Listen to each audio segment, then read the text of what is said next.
Hello বন্ধুরা, সবাইকে আরও একবার স্বাগত জানাই টেক গালফ চ্যানেলে। বন্ধুরা, আজকে আমি আপনাদের সাথে এইখানে যে অ্যাপসিউটা দেখতেছেন, ওকে, এই অ্যাপসিউটা সম্পর্কে একটা বিস্তারিত ধারণা দেওয়ার চেষ্টা করব এবং এই অ্যাপসিউটা কীভাবে বিএমএসের সাথে ইন্টিগ্রেট হয়ে থাকে এটা সম্পর্কে একটা ধারণা দেওয়ার চেষ্টা করব। আর এখানে যে বিভিন্ন ধরনের ইকুইপমেন্ট ইউজ করা হয়েছে, ওকে, ওগুলো সম্পর্কে একটা ডিটেলসে বিস্তারিত ধারণা দেওয়ার চেষ্টা করব। সো বন্ধুরা, আপনারা যারা যারা এফসিউ সম্পর্কে বিস্তারিত জ্ঞান লাভ করতে চান, আপনারা আমাদের সাথে শেষ পর্যন্ত থাকার জন্য অনুরোধ জানাচ্ছি। বন্ধুরা, আপনারা এখানে যে ইউনিটটা দেখতে পারতেছেন, অর্থাৎ মেশিনটা দেখতে পারতেছেন, মেকানিক্যাল মেশিন, এটাকে আপনার এফসিউ বলা হয়ে থাকে। ওকে, এখানে অলরেডি ট্যাগিং লেখা আছে, দেখেন, এটা হলো এফসিউ CV-V01। ওকে, সো এফসিউ মানে হলো ফ্যান কয়েল ইউনিট। আর এই ফ্যান কয়েল ইউনিটটা সবচেয়ে বেশি ব্যবহৃত হয় যেসব বিল্ডিংয়ের মধ্যে সেন্ট্রাল কুলিং সিস্টেম ইউজ করা হয়ে থাকে, সেখানে এই এফসিউগুলো ইউজ করা হয়ে থাকে। ওকে, আর এফসিউ বিভিন্ন ধরনের হয়ে থাকে, single speed, double speed, 3 speed আর ভেরিয়েবল স্পিড। ওকে, সো বিভিন্ন ধরনের এফসিউ হয়ে থাকে। আজকে আমি আপনাদেরকে এইখানে যে এফসিউটা দেখাচ্ছি, এই এফসিউটা হলো ভেরিয়েবল স্পিড। আর ভেরিয়েবল স্পিড যদি আমি আপনাদেরকে বোঝাতে চাই, তাহলে এটা 0 to 10 ভোল্টের মাধ্যমে কাজ করে থাকে। অর্থাৎ আমরা যদি 0 ভোল্ট দিই থার্মোস্ট্যাট থেকে, নয়তো বা আমাদের কন্ট্রোলার থেকে, তখন এটা অফ থাকবে।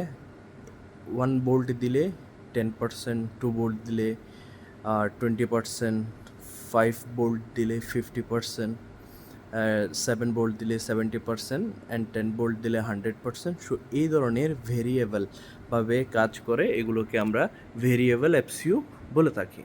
ওকে বন্ধুরা, সো এখানে যদি আপনারা দেখেন, তাহলে এই এফসিউটা একটা ইলেকট্রিক্যাল রুমের জন্য ইউজ করা হয়েছে। এটা হলো রুম আর এটা হলো এফসিউ। ওকে, আর এইখানে যে ইউনিটটা দেখতেছেন, এটা হলো এফসিউ, আর এটা ডাকের মাধ্যমে এই রুমের মধ্যে সাপ্লাই করা হচ্ছে। ওকে, সো এটা হলো সাপ্লাই লাইন। তারপর এখানে যে পিছনে দেখতেছেন এই ডাকটা, এটা হলো রিটার্ন লাইন। ওকে, অর্থাৎ আপনার এই এফসিওটা কুলিং করে এয়ারটা এই রুমের ভিতর দিচ্ছে, আবার ওখান থেকে গরম হাওয়াটা রিটার্ন করে এই ডাকের মাধ্যমে আবার এখানে কুলিং করে তারপর সেম রুমের ভিতর আপনার এয়ারটা সাপ্লাই করতেছে। ঠিক আছে বন্ধুরা, আর রুমের টেম্পারেচারটা মেজার করার জন্য যে থার্মোস্ট্যাটটা রয়েছে, ওটা রুমের ভিতরেই রয়েছে। আমি আপনাদেরকে যদি একটু দেখাই, তাহলে এই ডোর দিয়ে যাওয়ার পর, সো এটা হলো ডোর। এখানে আসার পর আমি যদি আপনাদেরকে দেখাই, এটা হলো আপনার থার্মোস্ট্যাট। ওকে, আর এখানে দেখেন, এখানে সব কিছু রয়েছে। এটা হলো আপনার রুম টেম্পারেচার, আর এটা হলো সেট পয়েন্ট, আর এটা হলো ফ্যান স্পিড, আর এটা অটো মোডে রয়েছে। ওকে, তারপর আমি যদি আপনাদেরকে দেখাতে যাই, এটা হলো সাপ্লাই। এই দেখেন, এখানে অলরেডি ফ্লো হচ্ছে। ওকে, এটা হলো সাপ্লাই লাইন, আর এটা হলো রিটার্ন লাইন। ওকে, এটা দিয়ে যে ঠান্ডা এয়ারগুলো সাপ্লাই করতেছে, ওগুলো এটার মাধ্যমে রিটার্ন করে আবার ফ্যান কয়েল ইউনিটে নিয়ে যাওয়া হচ্ছে। ওকে বন্ধুরা, সো বন্ধুরা, এখন আমি আপনাদের দেখাবো এই যে অ্যাপসিওর মধ্যে কুলিং এর জন্য আমাদের যে চিলো ওয়াটারের লাইনটা নিয়ে আসা হয়, ওটা সম্পর্কে একটু ধারণা দেওয়ার চেষ্টা করব এবং ওটার মধ্যে কি কি ধরনের ইকুইপমেন্ট ইউজ করা হয় এটাকে, ওটা সম্পর্কে একটা ধারণা দেওয়ার চেষ্টা করব এই অ্যাপসিওর মধ্যে। সো আমি আপনাদেরকে এখন যে ডিসকাস করেছি, ওটা হলো এয়ার ফ্লো, অর্থাৎ আমরা কীভাবে রুমের মধ্যে এই ইউনিট থেকে যে কুলিং এয়ারটা এমসিসি রুমের মধ্যে সাপ্লাই করে থাকে এবং রিটার্ন করে থাকে, ওইটা সম্পর্কে একটা ধারণা দিয়েছি। এবার আমরা ড্রেন সিস্টেম সম্পর্কে একটা আপনাদেরকে ধারণা দেওয়ার চেষ্টা করবো। ওকে, সো প্রথমে যদি আমরা দেখি, এটা হলো আমাদের চিলার লাইন। ওকে, যেটা চিলার থেকে পাম্পের মাধ্যমে প্রত্যেকটা কুলিং ইউনিটে সাপ্লাই করা হয়ে থাকে। সো এটা হলো চিল ওয়াটার লাইন। এই যে আপনারা যে লাইনটা দেখতেছেন, এটা হলো চিল ওয়াটার লাইন। আর এখানের মধ্যে এই যে কালো বক্সটা দেখতেছেন, এটা হলো বাল্ব প্যাকেজ।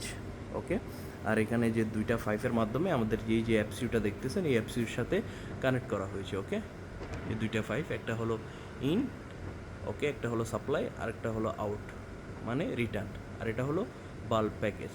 ওকে, এই বাল্ব প্যাকেজের এটা হলো বাল্বের প্রবেশন, আর এই বাল্বের প্রবেশনটা কন্ট্রোল করবে এই যে এখানে একটা সিমেন্সের অ্যাকচুয়েটার দেখতেছেন, এটার মাধ্যমে।